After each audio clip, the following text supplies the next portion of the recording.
अस्सलाम वालेकुम वरहमतुल्लाहि वबरकातुह। एक बुजुर्ग हज के सफ़र पर गए थे। जब वो एक जगह से गुजर रहे थे, उनके हाथ में एक थैला था, उसमें कुछ पैसे थे। अचानक एक चोर उनके हाथ से थैला छीनकर भाग गया।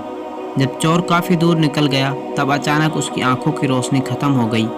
आंखों की रोशनी जाते देख उस चोर ने रोना शुरू कर दिया। जब लोगों ने चोर से पूछा, भाई क्या हुआ, तो वह कहने लगा, मैंने एक आदमी का थैला छीना है। वह कोई बड़ा अल्लाह का करीबी बंदा लगता है। मेरी आंखों की रोशनी चली गई। खुदा के लिए मुझे उसके पास पहुंचा दो ताकि मैं उससे माफ़ी मांग सकूं।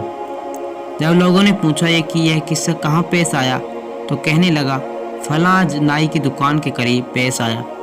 लोग उसको उस दुकान पर ले गए और नाई से पूछा कि इस तरह का कोई आदमी यहाँ से गुजरा है, आप उसे जानते हो? उसने कहा, मुझे उसका घर तो पता नहीं, हाँ मगर नमाज के लिए वह आते जाते रहते हैं, अगली नमाज के लिए फिर आएंगे।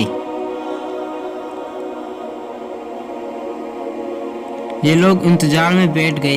वह बुजुर्ग अपने वक्त पर तशरीफ़ लाए। लोग उस चोर को उनके पास ले गए तो उस चोर ने जाकर उनके हाथ पांव पकड़ लिए कि मुझसे गलती हो गई, गुनाह हो गया, नादिम हूँ, शर्मिंदा हूँ, मेरी आंखों की रोशनी छिन गई।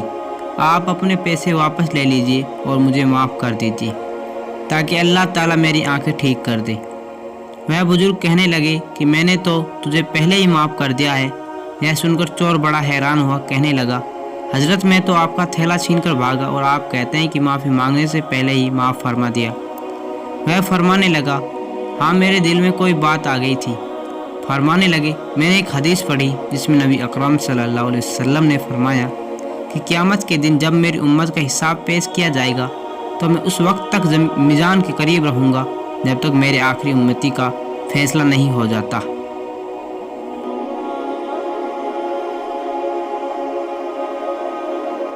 मेरे दिल में यह बात आई कि अगर मैंने इस चोर को माफ़ नहीं किया तो क़यामत के दिन यह मुकदमा पेश होगा और जितनी देर मेरे मुकदमे का फ़ैसला होने में लगेगी, अल्लाह के नबी अलैहिस्सलाम को उतनी देर जन्नत से बाहर रहना पड़ेगा।